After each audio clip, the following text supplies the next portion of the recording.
Hello everyone, welcome to this new episode of the Roker Rapport. I know I promised you last week that I'd give you an hour short episode, but we're going to leave that off until the finances come out and we're a little bit sure where we stand.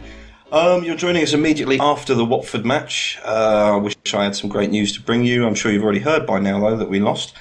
I'm joined today to discuss that by Gav. How you doing, Gav? Alright mate, alright, thanks for having us again. No worries, anytime. And you, Graham, how you doing? New to the pod. I'm alright, mate. I'm alright. All good. And we also have from Captain Fishpaste, we have his opinions. And Michael Graham, how you doing, buddy? I'm good. Cheers.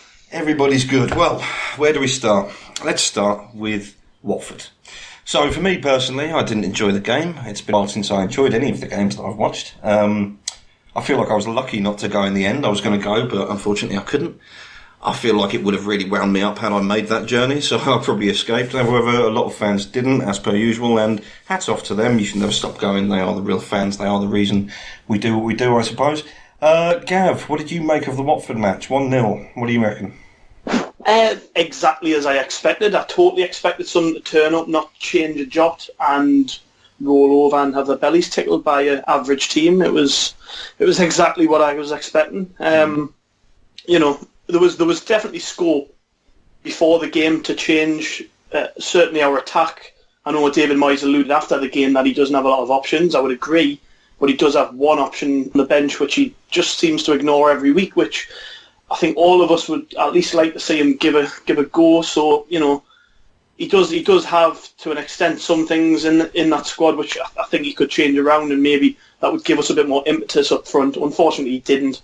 As a result, fifth game in a row without a goal. So it's to be expected. I didn't come away feeling any more disappointed or angry than I have been for a while now, because it's just the kind of performance I've become to expect. It's a Sunderland team that don't look prepared to fight.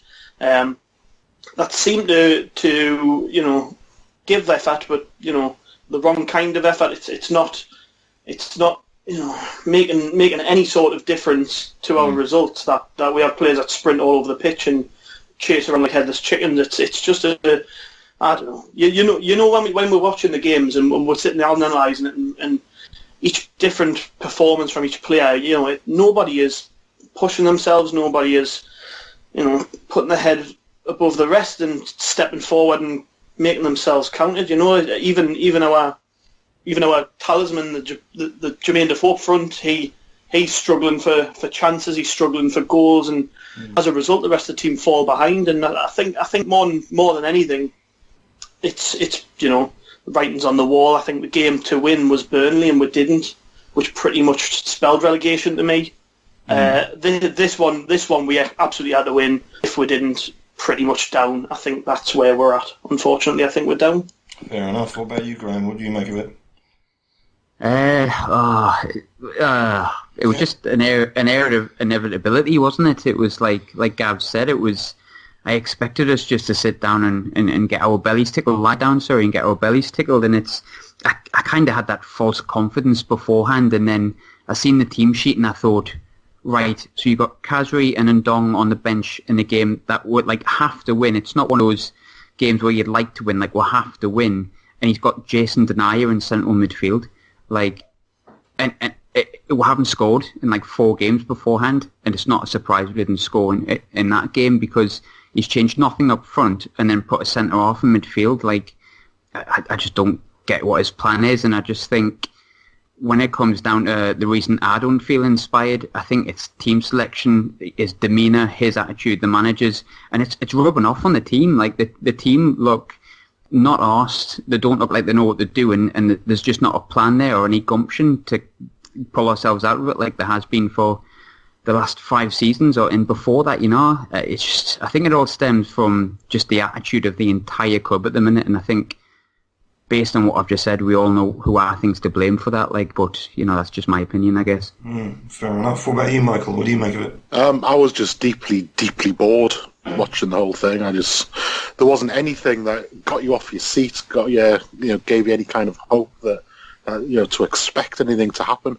I remember in the 19-point season, no, it was the 15-point season, and Niall Quinn, before he actually bought the club, came out and said that, as Sunderland fans just go in the ground, sit on the bums and wait to get beat, and that's just where we are now. For me, we're in the exact same kind of state as we were then. Yeah, well, I mean, for my part, I was disappointed to see it. I would agree with what you said. With what you all said. Yeah, there's no fight in that, and whether or not whether they've finally given up on whatever atmosphere Moyes brings to the dressing room or not, I'm not sure. But that certainly wasn't. I mean, you could see from some players they had their heads screwed on. They're trying. They're not underperforming in particular. It's like as a unit, they don't really mesh. They don't seem to have gelled together. There doesn't seem to be any, as you've said, any plan really, any way of taking this, all right, well, I tell you what, we can hold off this opposition for 15, 20 minutes, but then what we're going to do is literally just relying on Jermaine Defoe, and if he doesn't come up with the goods, then that's it. And it's pretty damning to see that we have one goal threat, and when he's not firing, that's literally all we're going to get. I mean, talking specifically about team selection, obviously, I think that one of the biggest points now, we've got Moyes coming out and saying that the reason that Ndong was dropped to the bench was because of Watford's stature, and that somehow we'd be better off at defending pieces, presumably with Denier in central midfield. What do you make of that, Gav? Absolute horseshit, if I'm honest. We've already said it. We've already said it about 5 million times in the span of this podcast that this manager doesn't have an idea what he's doing, and obviously that's indicative by his team selection. Not picking his best central midfielder because he's not tall enough just seems bizarre to me. We're conceded from Isn't he tall enough? By the way, I'm not entirely sure how tall he is. I should probably. Well, I wouldn't say he was like an aerial threat, or but he would. I'm sure he's certainly good enough to help defend set pieces. Yeah. I don't think it's reason enough to remove him from the team. When he came on the pitch, we saw exactly what he offers. He's energetic. His end product's lacking, but he's young and he's going to be like that, and he's quite erratic at times. But as the season progressed, he's actually got better. I do think though that as a result of Ndong not playing, Moyes has kind of shoved his middle finger up at the fans who said he was wrong to do it in the last game, because he was wrong to do it. Ndong in the Manchester City game was one of our better players, gets dropped against Burnley, everybody's scratching their head as to why, but they're like, oh, well, fair enough, maybe next week, and then he's omitted from the team again, and you're kind of like, well, hold on, what's going on now? Because we really needed to win this game. It's not like you can just drop him and then go, oh, well, the next game's coming up and we can still win that, and it could still, set us off on a set of results that keep us up. At this point, you probably need to win 6 games from 9, and Leicester have won the last 4. They're banging them in at home. They look like the team that won the league last year again. And he did say before this Watford game that we need to win one of the two. Now, which one of the two was the priority? Was it Leicester, really? Because when we got into half-time against Watford, I was sat looking at it going, this is there for the taking. We've been rubbish, but so have they. They've got nothing. They don't look bothered. We don't look bothered. We make a couple of positive changes here and we'll nick this. I'd honestly thought that as well. I thought if he brought on Ndong Kazri at half-time, when he had 45 minutes to do something about it, that we would have went on and won that game, because in the brief spell they were on the pitch, they actually did make us look a little better. And obviously it was too late by the time they come on, which it's kind of what we've become to expect. He's a reactive manager, not a proactive manager like maybe Sam Allardyce would have recognised that at half-time and brought on the players that might have made us a more positive unit. Moyes waits until you go behind to make changes, so it's what I've become to expect. It's like what I've said from the top of the show. The man does things the same every week, and the results aren't changing, and it's kind of got to the point now where I'm just wondering, do you really trust him to do things in the future, carry out this plan? Do we trust him to make the changes to this squad that we need? Because at the end of the day, his management style tells us that he's incapable of being positive in games. Drop down to the Championship when you've got to win nearly every week if you are going to get promoted. How's he going to cope down there? It fills us with dread. The Ndong decision was lunacy in my eyes. I just think that when you spend that amount of money on a player that comes in, it's clearly talented because, you know, you don't put that amount of money forward if he isn't. I know we haven't paid this 30 million up front, but that's what he's worth by all accounts. This is a good player. This is one of your most expensive signings, and you're telling us that he didn't play because he's not tall enough. And then we concede from a set piece. At least lie. At least make something else up. You know what I mean? Because we end up conceding from a set piece, David, and you're telling us that the reason he didn't play was to stop that happening. Great, brilliant, it worked, didn't it? You know, it's just I'm up to here with it. You can probably tell by the way I'm talking, but it's just one thing after another, isn't it? The Ndong thing. Yeah, I wouldn't surprise if he doesn't play tomorrow either, because you know Leicester good from set pieces, aren't they? So yeah, that's head scratching, mate. Head scratching. What do you make of it, Michael? Yeah, I mean, for me, there's the Ndong issue is it's kind of it kind of forms a much larger issue for me because I think that ultimately what Moyes is here for, the reason, the kind of like his, you know, a USP, if you like, is the fact that he's supposed to be this person who can build a team and he can build a club. And for me, the way that you build a team is you get your own men in, you get your own a central a midfield player that you want, and then you build the team like around him, and then you go out to win a game. And what he's done is he's paid all of this like money for a central midfield player, and then he's left him out on the basis of not trying to not lose the game. So it's basically sacrificed everything that like Ndong will offer to the team purely to try and stop a set piece goal, and then having done that, even managed to fail. So I mean, it's extremely concerning that, you know, he's the one who someone at the club has obviously got a lot of faith in to build the club up, and yet he's building a team which is designed specifically as a, you know, a matter of, you know, leaving out your a record signing. And it's not just the club's record signing; it's his record signing. He actually was the one who actually went out and like bought it. So it's extremely concerning that, you know, he's basically sacrificed all of that on the basis of trying to not concede on a set piece against Watford. You know, I mean, these.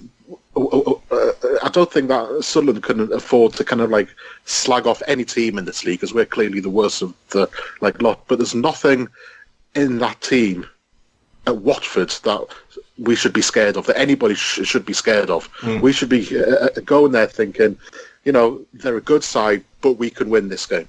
Not, oh shit, we might concede from a like corner. You know, let's build an entire team around that. I think that's a huge concern as a bigger picture point. Yeah, I mean, we're talking about. Gav mentioned the timing of the substitutions, and he's right. When they came on, they made all the difference in the world. We finally saw some sort of impetus and momentum gathered. Do you know what I mean? It seemed like we were actually going for goal.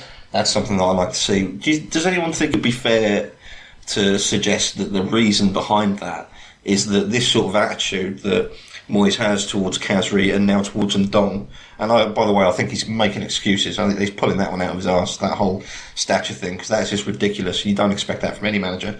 I mean, fair enough if he was tiny and they had some towering giant in the team who was like a massive aerial threat, do you know what I mean? I'd understand it, maybe, but it's ridiculous the way he's coming out of that. I think he's just running out of excuses. But Damo, it shows you exactly what type of manager he is, because, like I've said, we needed to win that game, and his first thought was to put players in the team that were going to limit Watford. He never went out there to go, right, we're going to win this game. We're going to go on the front foot. We're going to set up an attacking manner. We're going to make Watford, you know, take it. And he didn't. He picked a centre-half in midfield with Rodwell for a very good reason, because they're big. That's why, and he was scared of them. He was scared of what they could do on set pieces. Now, to me, that's pathetic. When you're bottom of the league and you need to win games every week. Well, I've got time's to say, running out. On that note, I mean, he's had his press conference today. We have the benefit of recording a day later, and with that comes this ridiculous influx of information. One of which being what he's talking about with Leicester. I mean, we'll talk more about what we've got coming up with Leicester a little bit later on, but the key part of what he said there was that Leicester are in good form, and we've got to catch them on an off day, and that is beyond damning. That is ridiculous to come out with that the day before a match and say, "Oh, we just got to hope that they have an off day." Oh yeah, we'll just hope they have an off day.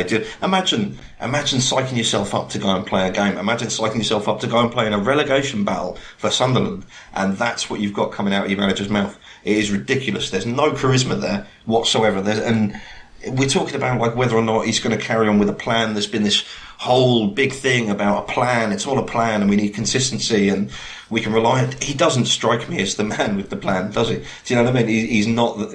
If there is some grand design behind all of this, if there is some big scheme behind the way he's gone about his business in the transfer windows and his entire attitude, really, then I'm not convinced. Even if they're on track for that plan, I'm not convinced it's going to work. If he's the brainchild, if that plan is the brainchild of David Moyes, then we're fucked, aren't we? We're not just talking about championship football. Do you know what I mean? We're talking about worse than that. We're talking about years of grueling championship football, if we're lucky. I could be getting slightly carried away. We'll have to wait and see, I suppose. But as Gav said earlier, if this is what he's like in the Premier League, what is this going to be like when we have to come up with a lot more points than we currently need? I mean, Christ, I can't see any light at the end of that tunnel, to be honest. But it's frightening, isn't it, really, when you think about it, how negative he is now. I'm presuming it's because he has absolutely no faith in the players that he's got. I think that's pretty clear. He said from, a few weeks into the job that he had no faith in the players that he's got. He said that they didn't have much quality, and then in January he's telling us that anybody that he was going to sign wouldn't really make us any better, and that tells you everything, doesn't it? Really, that about the players that he's got. Maybe when we go down, he's kind of thinking, well, I'm going to start buying players that I want. But then I thought about it again after that, and I was like, well, a lot of these players that he is using are his players. He's got a lot of faith in Januzaj, who has got zero end product, not scored a goal all season apart from that strike against Shrewsbury a couple of weeks in, and then maybe a few assists. I think he got 2 away at Palace, both in the same game, one against Burnley. And that's his player, He's got a lot of faith in him, yet he's got no end product. That's what worries me. When this man's been given a full transfer budget to build a team for the Championship, how's it going to get any better, really? Because at the end of the day, he's still scared to go at teams. He's still got this mindset of an old manager, an old-fashioned manager who, football's moved on. You can't do that. You can't be like David Moyes is. He's really got to have a wake-up call in the summer. He's not going anywhere. I think we've pretty much gathered that. Doesn't matter what he does from now. I think he's pretty much guaranteed to be here in summer. So he has to have some sort of enlightenment and think, right, I need to change the way I am. I need to change certainly the way I approach games, the way that I approach everything, really, because I asked this question in our group chat to a couple of lads the other day. Name me one thing he's doing well. Name me one thing that he's done well, and I can't put my finger on it. I'm not being biased. I literally can't. So what I want to see from David Moyes between now and the end of the season, whether we have accepted we're down or not, we aren't down yet mathematically. Between now and the end of the season, show us what we've got to go off next season. Start setting up in a positive manner. If we get beat 3-2 in a game, it's better than getting beat 1-0 off Watford and not putting up a fight. Let's start setting up in a more positive manner, and let's start having to go at teams. Because at the end of the day, we've got nothing to lose from this point. We're pretty much down, and going against Leicester again in midweek and filling our team full of plodders is going to get us nowhere. We're not going to win, so let's just have a go. It's not honest. I feel like I'm talking to a brick wall about this, really, because it doesn't seem to be filtering through to Moyes, the kind of criticism he's getting from the fans. I'm not the only one saying these type of things, So yeah, frustrating. I think what it is for me with Moyes, though. Like, I would feel a bit more positive. I mean, you never feel positive about getting relegated, right? But I'd come to sort of accept it if I thought there was some sort of plan there. And when he first came in, he said he was going to build like a young side and stuff like that. And then I look at the team he's picking, and I'm watching bloody Darren Gibson, who looks about 55, and Stephen Pienaar, who plays like he's 55, and he's dropping like one of our better young players, and Dong. Pickford's going to be gone at the end of the season. So what is the plan? Is he just filling us all full of shite? Does he actually know what his plan is, or is this just a mishmash of, a team he's put together? Like, what's the crack there? If there's a plan, then tell us it, but don't tell us a plan and then go play a centre off in midfield who's going to be gone in 9 games in place of a guy you paid 13 million quid for, and tell us that you're all about the youth, because you're obviously not. Well, I mean, it's not.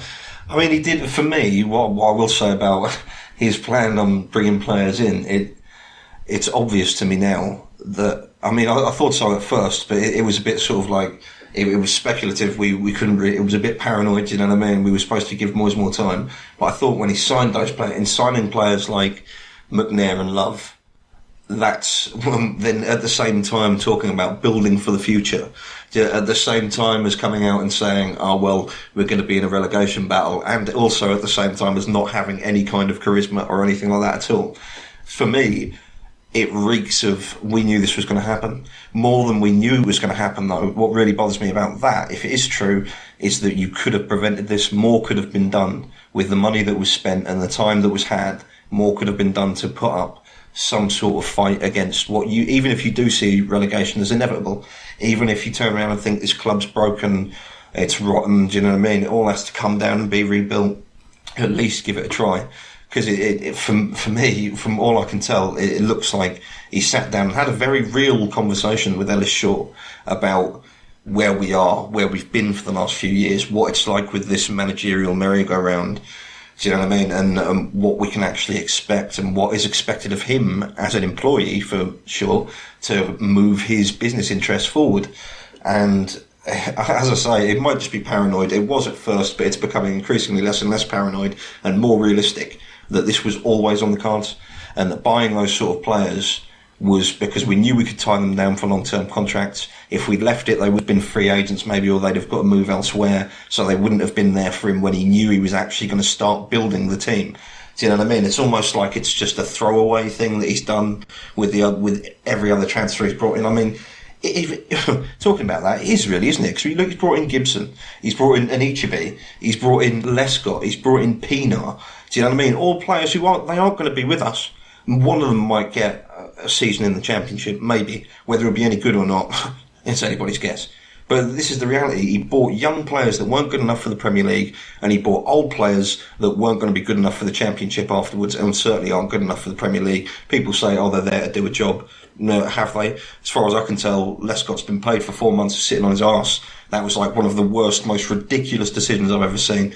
And I don't have anything good to say, as you said, Gav. Asking people what he's done right, I can't tell you what he's done right. I mean, talking, before I take all your ears off about that, we're talking about something else he's done wrong. Today came the news that after the Burnley match, Mr. David Moyes had been less than pleasant with a journalist. Yeah, I think the exact quote was, well, I won't give you the exact quote, but it was this whole thing about giving her a slap. Supposedly as a joke, whether or not you take it as a joke, whether you believe that sort of humour is appropriate or has any place in any scenario, that's entirely up to you. We can't really discuss the morals of it, I suppose. It's pretty clear that it was the wrong thing to do. Michael, what would you make of this whole furor that's kicked up today? Well, I think he's been very, very stupid. I don't think he's been a sexist or threatening or, showing himself up to be some kind of a potential wife beater or whatever else the papers have tried to make him look like. I think he's just been fundamentally stupid. I think that it's the sort of thing that that if you are going to joke about, you do it with someone that you know extremely well, in like when you're alone. Like in your home. Yeah.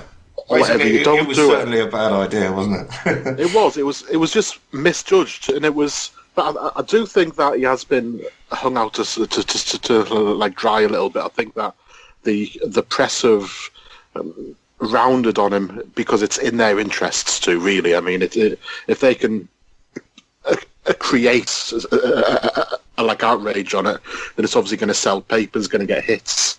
Obviously, they want to kind of like support her too, which is going to which is almost going to be a show of like strength for them to clubs, saying, you know, that you can't really mess with us. We can ask you what we want, you know, and we'll always get our way. I think that. I mean, what I'm like angry about. I mean, I'm not really angered by like what he said. I think what he said was absolutely stupid, but I'm not really angry about it. I'm angry that he's put the club in this sort of like place where he's just basically like opened the like door for all of this to come in, and it's more bad headlines at the club. It's more like bad press. It just makes the club, who he gets paid extremely well to kind of like represent and be this like face of, it's just made the club look needlessly awful again. And I don't know how many more of these we can afford, and how many more of these we should really have to put up with as fans, you know. Yeah, I would agree with that. It's certainly, as we say, it's a fucking ridiculous thing to do, and I agree with your point that as an employee of the club, as a representative of the club, although we can certainly never expect him to paint us in a great light because it's David Moyes, we could do without him. Crippling his already very damaged reputation. Do you know what I mean? And I mean, it's a massive. It's not really a debate. It's a massive issue in football. Again, we couldn't possibly sit here and discuss that in the time we have, the morals of that. But with regards to his actual, I think someone mentioned in the chat as well about how that's how he reacts to pressurising questions.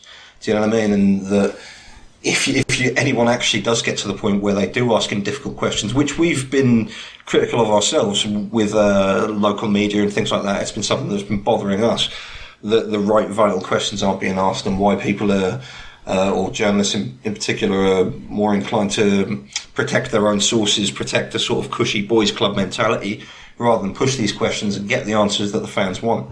I mean, Gav, what do you make of the whole thing?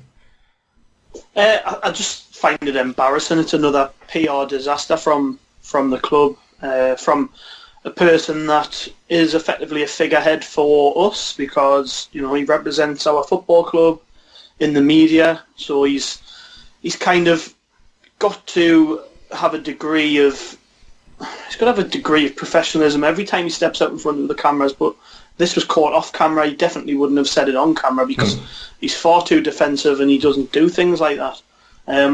By the time this podcast drops, most of the news will be out there. Most of the national papers are rounding on David Moyes. I'm reading an article right now in front of me from Football London, who are a fairly big website. Writer called Jonathan Birchall, who was titled it "David Moyes should be sacked." It's as simple as that. Goes into a full-on spiel about domestic violence being rife in this country, how it's can't really do it. We can't really go out there and talk about it in the way that Moyes has, talking about the keys and grey stuff, the stuff with Eva Carnero at Chelsea, all the everything you would expect to be brought up. All the buzzwords right now. Yeah, really. So this is what we've got to expect now over the next few days, that the national papers are going to use this as a way of, leveraging their opinions on many things, mainly to fill column inches and kind of show Sunderland in a bad light, deservedly. So many will say, because our manager at the end of the day has come out and said what he said. From a fan perspective, it's embarrassing. It's again, we don't need another reason for our club to be dragged through the mud. We've had the whole Adam Johnson thing, the issues with Paulo Di Canio in the past, which caused widespread hilarity and pressure on the club. We've had all of this already in the last few years, so it's just another thing, isn't it? It's just another thing for people to poke at Sunderland, another reason for some people to say that we shouldn't be around in the Premier League, they don't want us, who cares about Sunderland. It's one of those, David Moyes will keep his job, it doesn't matter what any of these papers say, but it's putting Sunderland's name in the spotlight again for a bad reason. I would much rather they were talking about how we've got Leicester tomorrow and the manager's come out and said that we've got 9 cup finals and this is number 1 and we're going to go there and we're going to have a real go and we're going to have a real go at staying up. Sunderland have done it before.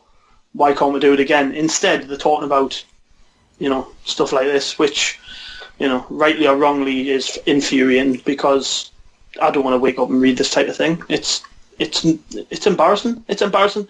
Embarrassing is the only word I can give you, because what else is there? It's just another thing to be depressed about, another thing to be annoyed about, another thing to make you want to bury your head in the sand. It's Sunderland in 2017. Yeah, it does seem to be something that, do you know what I mean? It sticks to Sunderland, doesn't it? Do you know what I mean?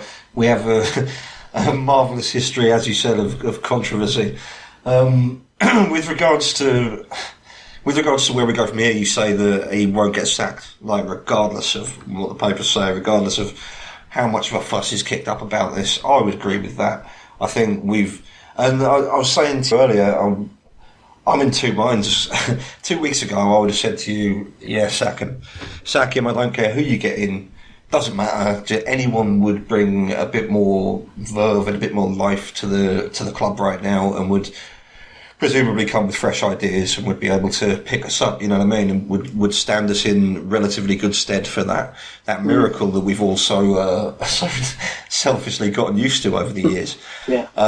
Now, what concerns me is, as I say, 2 weeks ago I would have said that. Now, if we lose him, if we manage to get rid of him, what do we have? Yes, we have those fresh ideas. We have a bit more energy in the dressing room. But ultimately, we've got a squad that isn't good enough and wasn't good enough before two meh transfer windows. Do you know what I mean? Now with players that, having brought these players in himself, he's come out and said, for a couple of them now, that they won't make a difference, that, do you know what I mean? He doesn't rate them for this reason or that reason, or he hasn't played them for this reason or that reason. They aren't capable of doing something that he needs them to do, even though he was the man that pulled the trigger on that transfer. Would that actually stand us in good stead? Because it's almost like getting halfway through pulling a plaster off. Do you know what I mean? It's like you rip it off. Fair enough. If we leave it where it is now, or maybe not a plaster, let's say there's some sort of foreign object embedded in your stomach. Do you know what I mean? And you have the opportunity to pull it out. You can either pull it all the way out when you've got chance, before you bleed to death, or you can pull it out halfway and possibly die in a lot more agony, be faced with a lot more problems. It's not the best analogy, but that's the way I'm sitting looking at it now. If he goes now, whatever this plan was that everyone's been talking about, that Bain and Short and Moyes have gotten together and put that together and come up with this grand design, will we be able to follow through with that? Will the next manager come in on the proviso that he sticks with this plan, whatever plan they've got to streamline the club, do you know what I mean, and streamline the wage budget? Will he stick to that plan, or will any potential manager look at it? And I mean, every manager would look at it and go, well, what am I supposed to do with that? What am I supposed to do with what you've got here? Do you know what I mean? 9 games left. Not a chance, really, is there? There's not a chance. Graham, what do you think would happen if Moyes went now? Do you think we'd manage to stay up somehow? No. I'd be up. I'd be happy. I would be happy for him to go whenever. I don't see any future whatsoever. But I don't think anyone could save us now. It's way too far gone. But in terms of Moyes, like that coming out today was it's tip of the iceberg, and it's just Moyes. Like, he's a PR disaster in every way, shape, size and form in terms of getting the fans on board, and then he does that. I mean, what bothers me most is, like, we've had, he who should not be named last year, and all these people that just treat Sunderland and drag us through the mud like we don't matter, and the fans are the best thing about the club, and they always will be, and we don't deserve to have to be ridiculed for people like him and the people before him. I'm a bit sick of it. Like, I mean, how daft do you have to be to say that when a camera's rolling? I know it's afterwards, but it's getting caught up, and you just don't say it, man. You don't say it, and it just adds to everything I think about David Moyes, and then doubles it. It just makes me think even worse of him, and it puts me right off him, and that's mainly the reason I want him out. But in terms of staying up, I don't think anyone could save us, mate, to be honest. The thing is, though, we're talking about, what happens if we get rid of him? Well, I think that's a gamble we have to take now, if I'm honest. Yeah. I know that's don't. I know, Michael, you don't, but I mean, personally, I just think, like, how much worse can it get right now? I think if you got rid of him and you just put some coach in charge, Stockdale or Kevin Ball at the end of the season, it's not going to make any difference. We're still going down. I think we just got to limit the damage. Yeah, hold our hands up, say the wrong guy, he's just not the man we need. And then go in the summer when there's more options available and find the manager that we do need. Because at the end of the day, we were told when David Moyes came in that Ellis Short wanted this man for a number of years, that he was knocked back time after time, other targets came up instead, we went with them. And eventually he found his way back to David Moyes, and David Moyes eventually took the job. Now, he was headhunted for this role. To me, it doesn't mean that he's the right man.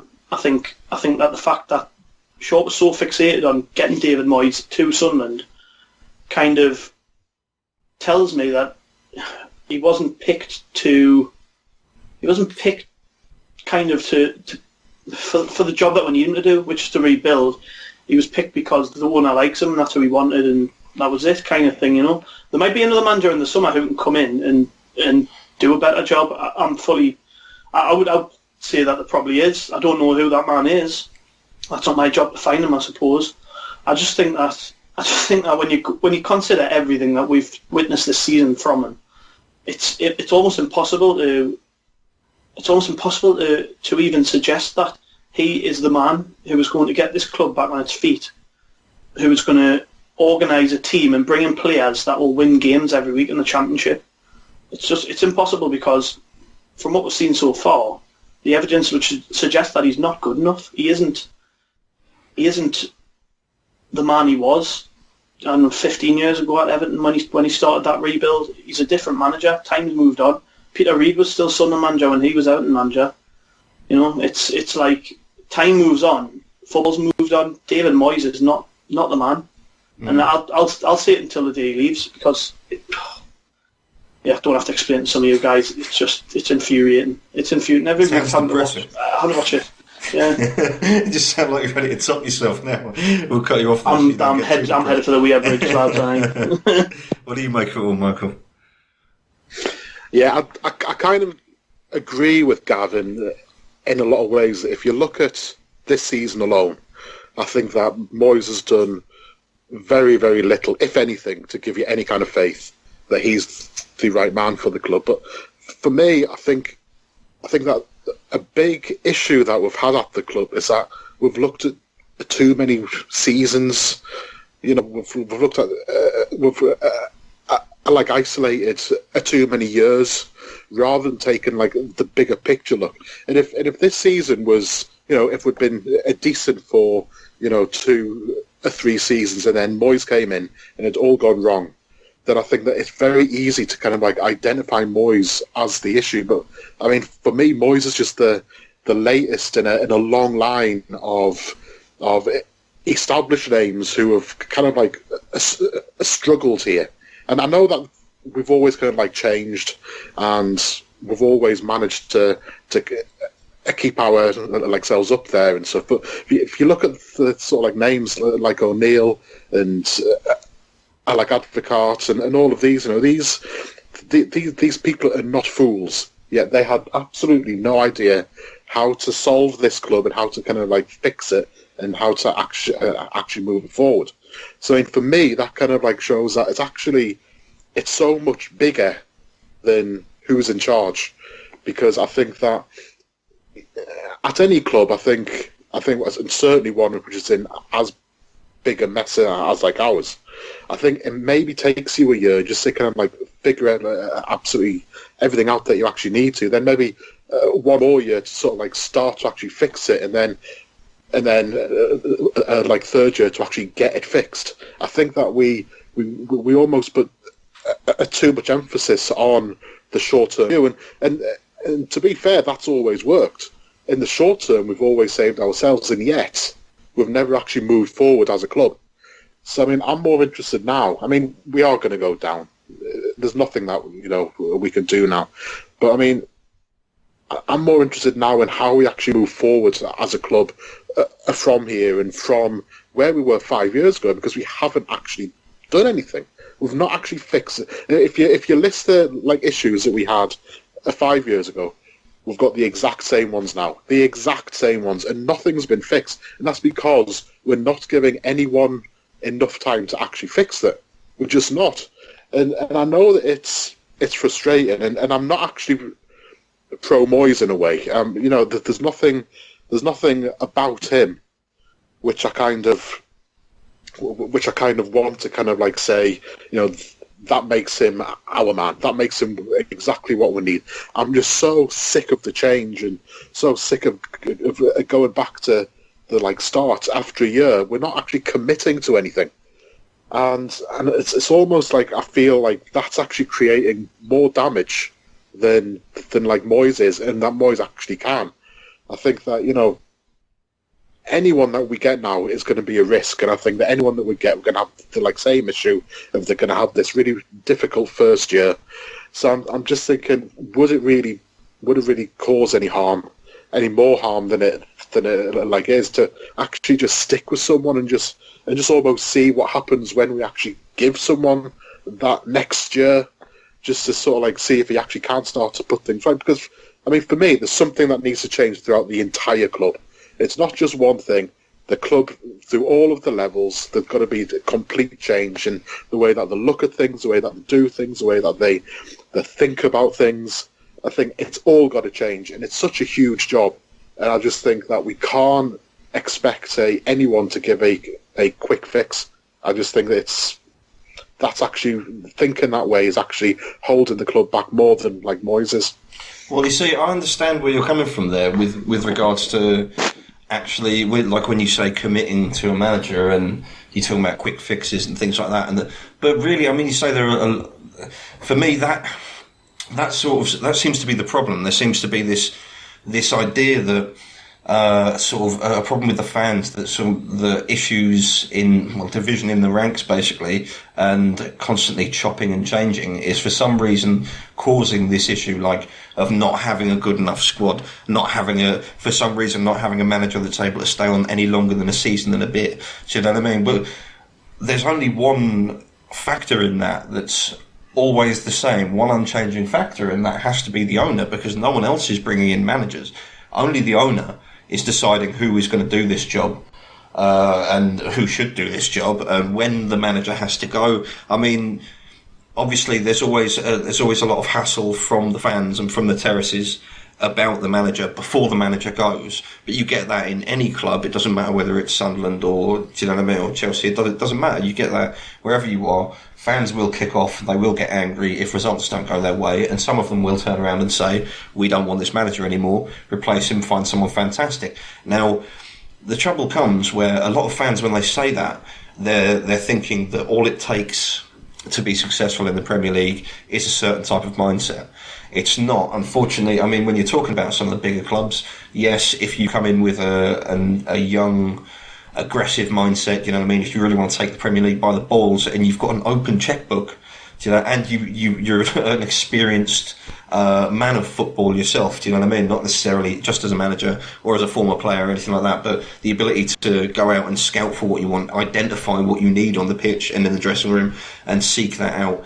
That's something that seems to be sorely lacking at Sunderland. Now, what we've noticed is that when we're in trouble, our owner is willing to bring in a manager and open up the checkbook. People slate Ellis Short for not spending money. That's not true. He has spent money, not a lot of money, not as much as we'd like him to. Do you know what I mean? But that's fair enough. It's irrelevant, really. It doesn't matter. He's still willing to spend 20-30 million in a transfer window, which, I mean, it's what Gav said earlier. Actually, it ties in with that. Football has moved on. Yes, you could argue that we need to have more than 30 million to spend in a transfer window.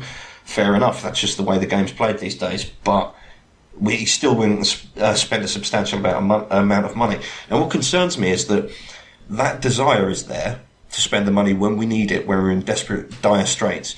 But this idea that the media portray that it's like, oh, the fans have had enough with Paolo Di Canio, the fans have had enough with Gus Poyet, the fans have had enough with Dick Advocaat, and that was never the case. Every single manager that's come through those doors of the last 5-6 years has given nothing but tales of woe for the owner. None of them want to do business with Ellis Short. None of them have any kind of... Well, I think Niall Quinn's probably fine with Ellis Short at the moment. They probably have an alright relationship. But do you know what I mean?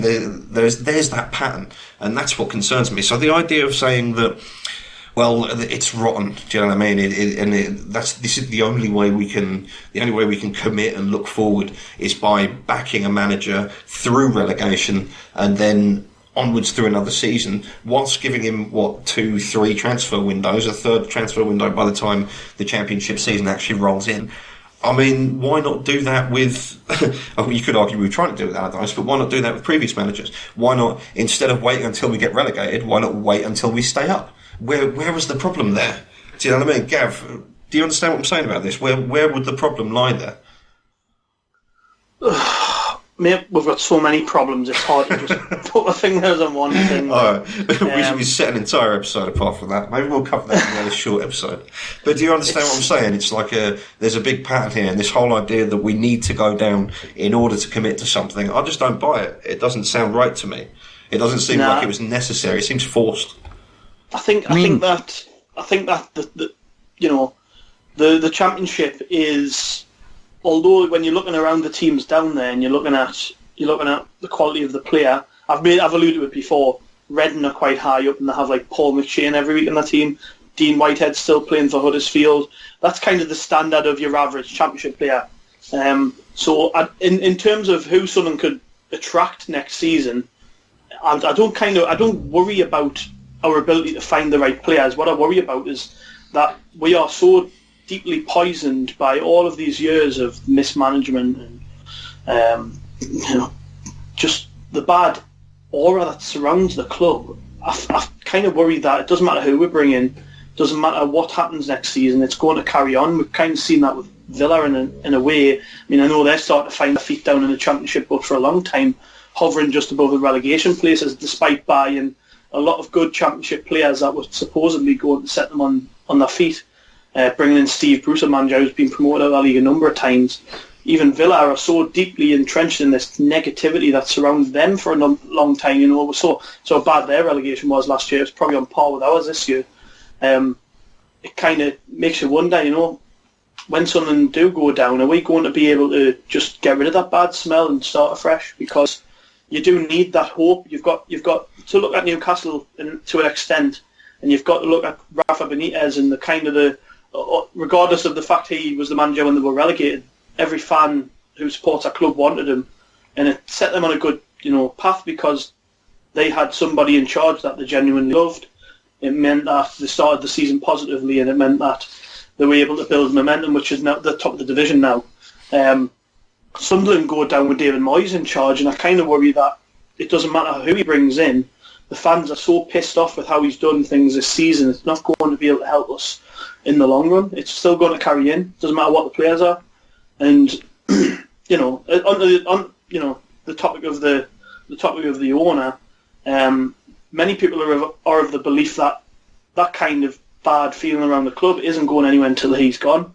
So ultimately, we're kind of gambling on faith here, aren't we? Everybody says we need to go down and rebuild, and Martin Bain tells us that David Moyes is the man to do it. Well, I kind of worry that it doesn't matter because the owner's the same, and it's going to be a problem which follows us until there is a real, set in stone, fresh start at Sunderland, which obviously would be signified by a new owner taking control.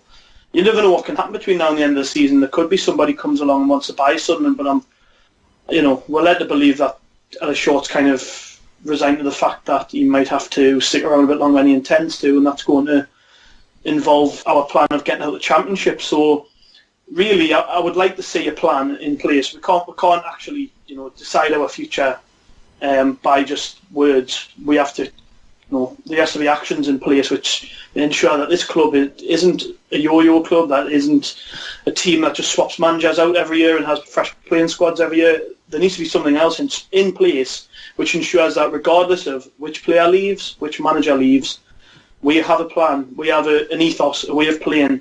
The club is run in a way where we can get and we can headhunt managers from other leagues, even abroad, in the way that Swansea have done and in the way that Southampton have done. And we need that. We need something where it doesn't matter what bad things happen to the club. Your best players leave. It doesn't matter because ultimately you're in the same place because you're run in a certain way. That's what Sunderland need.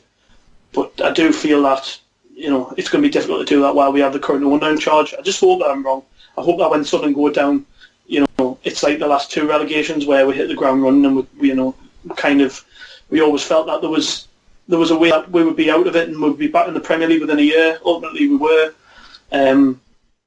Going down is not easy, and anybody who thinks that it's going to be a walk in the park when we drop into the Championship is, I think, a bit misguided. There's so much going to happen between now and the end of the season, and I'm kind of worried that people are maybe just throwing away what we've got right now, which is Premier League football. I think that the Premier League is the be-all and end-all. Everybody wants to be here at the end of the day, and rebuilding in this league is a lot better than rebuilding the Championship when the constraints are so much more difficult.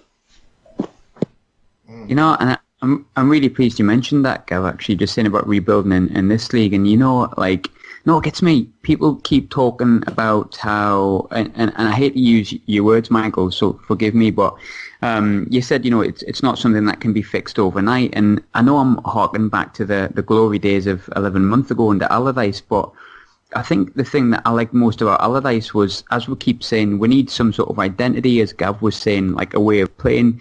And it seems like the impossible job. But, I mean, I know it wasn't always rosy under Allardyce, but you know what? He put stuff in place. He put a structure in there, scouting structure, where he brought in players we'd never heard of, like Kone, Kazri, Kirchhoff. He identified positions and he put scouts in the right place and stuff in the background in the right way. And he started building like an identity with Sunderland where we were hard to break down. Like, we were direct, but we were hard working, and he started building something there, and he did that all in 4 or 5 months.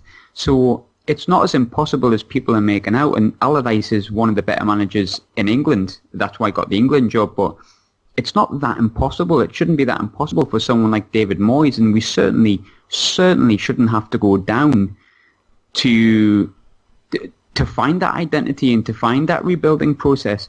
It's easy enough to build in the Premiership if you get it done in the right way, and we've already started seeing it is possible. I mean, before Allardyce got the England job, we were talking about a solid, 13th, 12th place sort of finish next season, and a solidifying season, if you prefer, and it wasn't beyond the realms of possibility. And then all of a sudden David Moyes comes in, everyone tells us, oh, well, the squad's crap, it needs rebuilding and stuff like that. But what changes between that?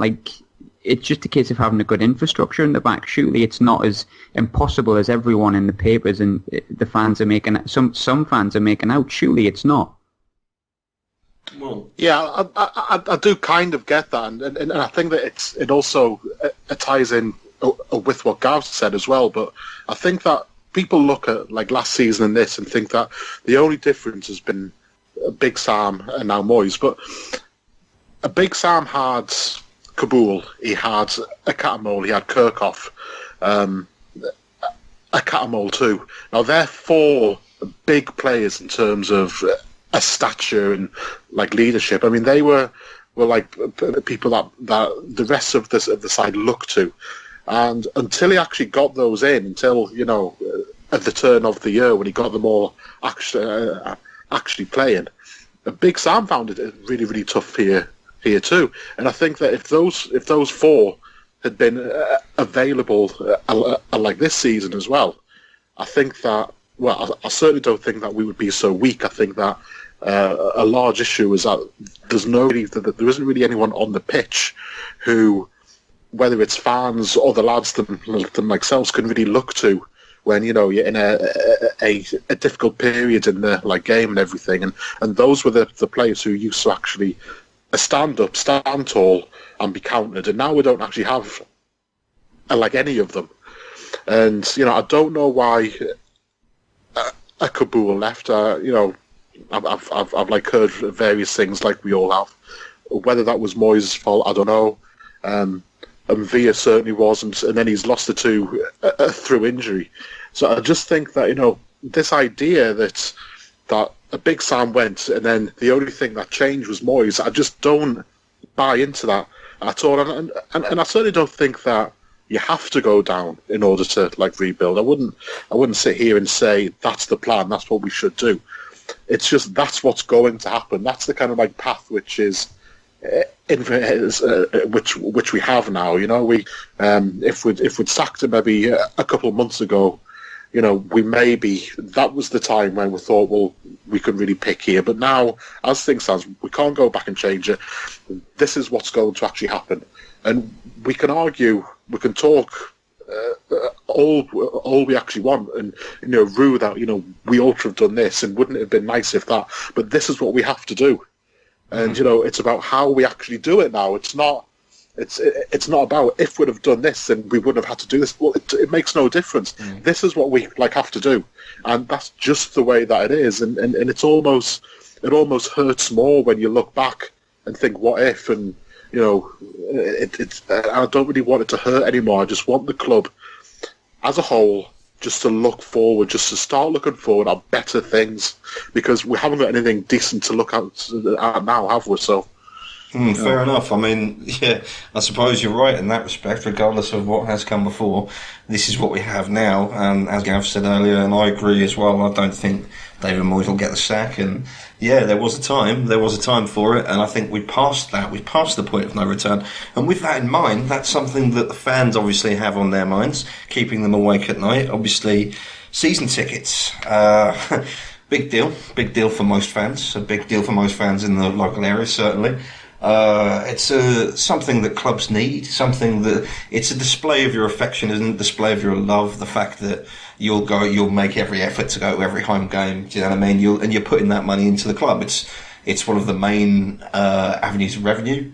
It's important. I mean, there's a big kerfuffle right now over whether or not people should be doing it. Gav, you struggled with the idea of whether or not you should renew your season ticket, didn't you? Yeah, I kind of do this every year, but I tell myself that there's other things I should be spending my time and money on, and I end up renewing anyways. But this year I'm at a real crossroads because, like I've already said in this show today, I've kind of not looking forward to the Championship under David Moyes, and there's so many things in the against column than there is in the for column with this. I do agree that, for me personally, that having a season ticket is my way of, giving back the club, showing that, my support.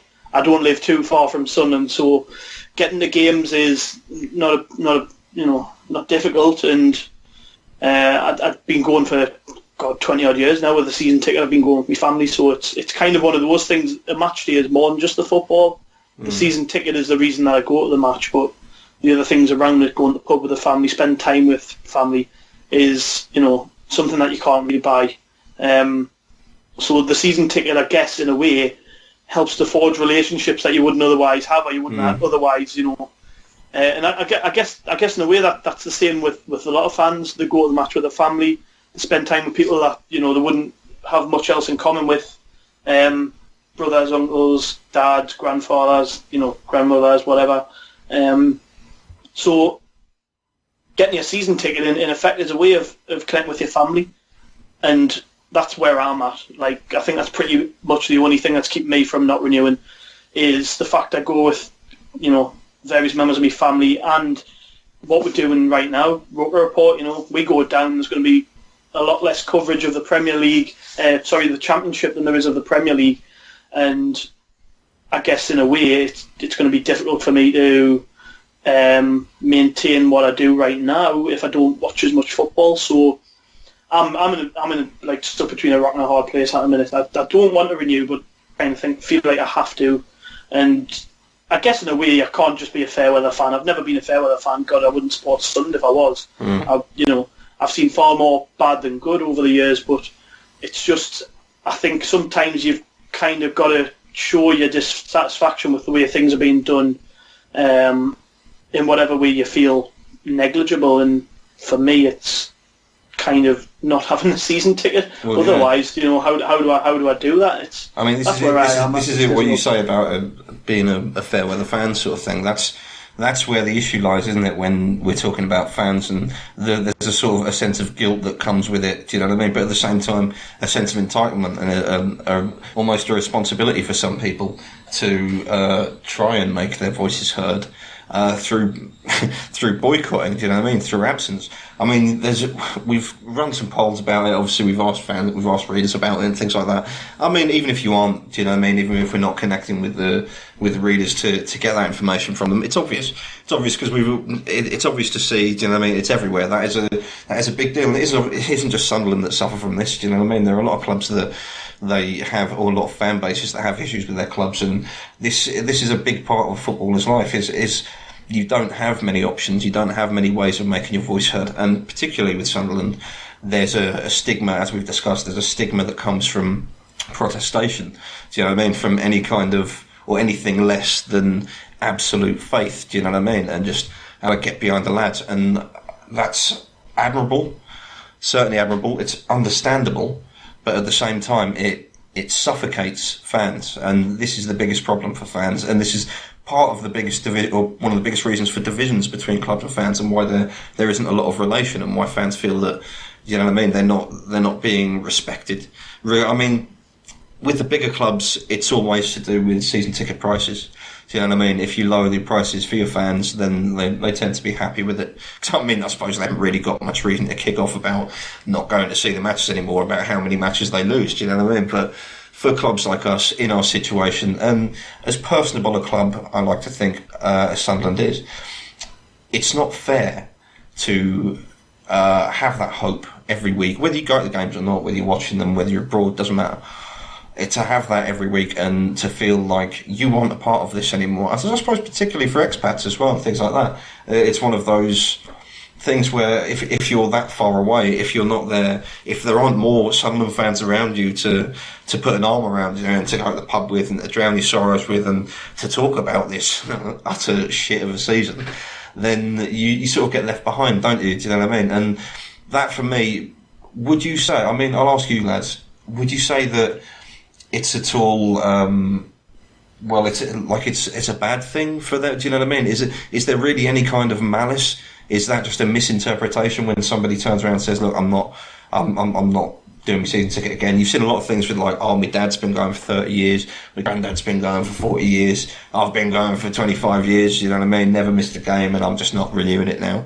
Occasionally, it's like just an outburst of rage. Do you know what I mean? It's almost like a cry for help, and they want someone to step in and say, like, "Don't do it." Do you know what I mean? Why are you doing that? And is it fair? I'll ask you, Michael. Do you think it's fair that fans who've decided not to renew their season ticket, that they get any kind of stigma for it? Do you think it's fair that other fans and indeed media outlets and things like that will look unkindly on them? No, not at all. I think it's up to everybody how they spend their money and their time. It's their life.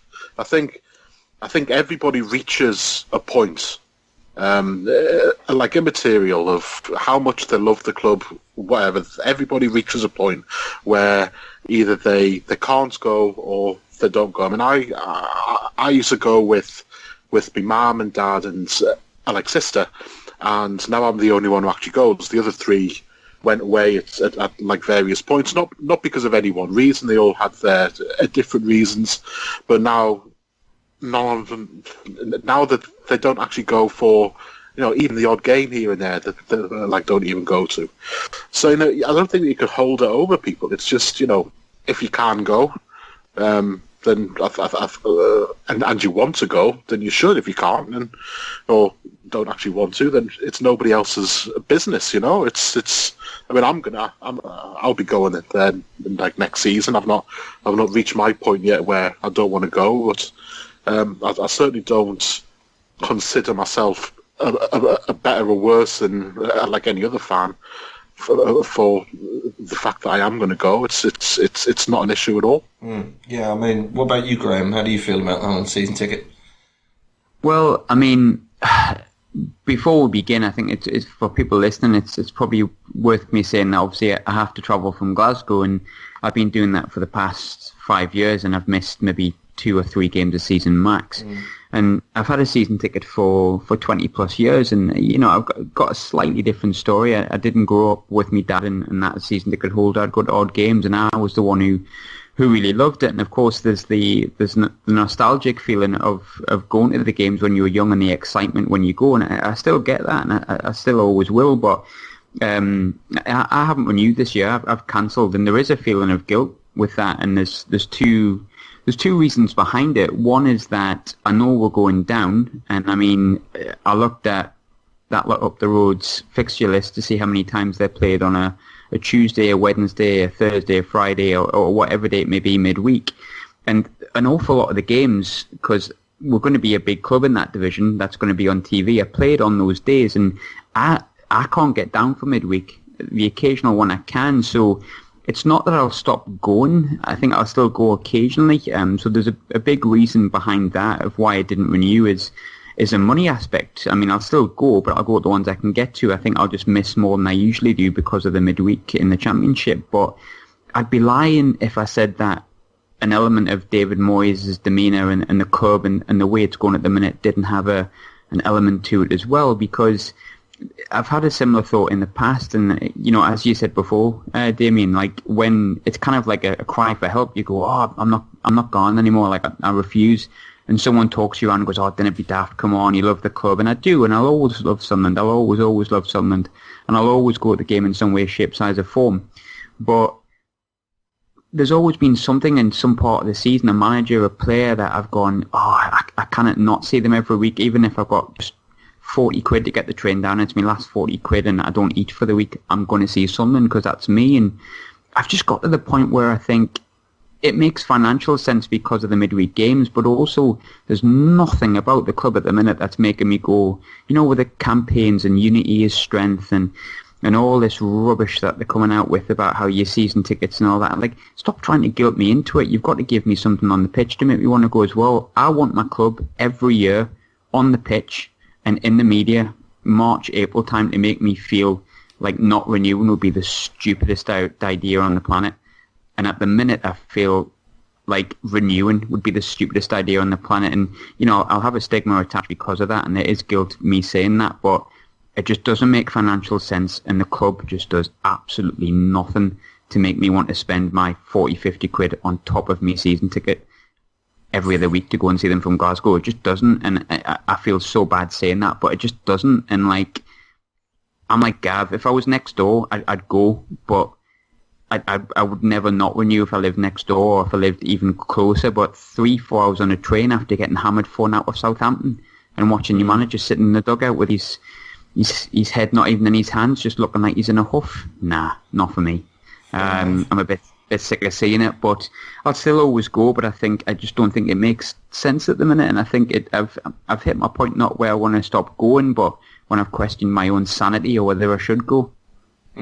Absolutely. I mean, it's sad to hear that. Do you know what I mean? It is sad to hear it. It's sad to feel it. Yeah, I can imagine. It's sad to feel it, exactly. And to think that there are so many others like you right now who are struggling with that very same issue is quite tragic. What do? We, as our glorious leader says, we dust ourselves off and we look forward to the next match, don't we? My arse. We try. Oh, yeah, fair enough. All right, well, thanks for joining me, lads. Much appreciated. Thanks for listening to us, you, the listeners. Don't forget, you can subscribe to us on the Acast app and iTunes. Next week, we'll be bringing you, well, possibly an even more depressing episode, because by the time you hear us next week, we'll have played Leicester and Manchester United. So, good luck to the lads. And this is the report signing off.